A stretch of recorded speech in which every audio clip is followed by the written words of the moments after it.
Uy, may free. May free ako na ganito. Tapos, tadaan! Sa mga beauty dyan, sa mga beautician dyan, o diba?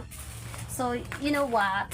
Nahihirapan talaga akong mag-alaga ng aking kilay. Kasi nga, pupunta ka pa sa, you know, beautician, magpapakilay ka pa. So, ngayon, kailangan matuto tayo sa ating sarili. And, umorder nga pala ako ng pangkilay ko, kaso nga lang, at ganito siya, ganito yung una kong na-order.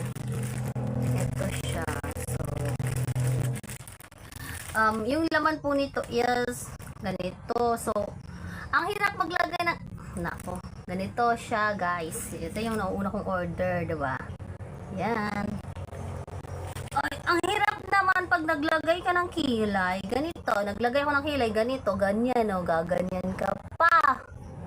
O, di ba, ang hirap hawakan, tapos gaganon-ganunin mo. Hindi ko yan tatabasin, ano, kukulayan lang. So, ngayon, i-open natin to. Eto, guys, ang ganda. I-open natin to.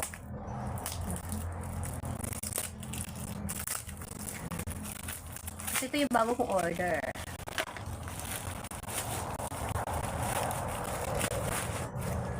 Kailangan tayo mag-wig fit, di ba? Ayan. Number 4 nga pala, ano, black brown nga pala yung napili ko. Black brown. Napangkulay sa kilay ko. Ayan na! Oh, parang, ayan. Oh, gusto ko to.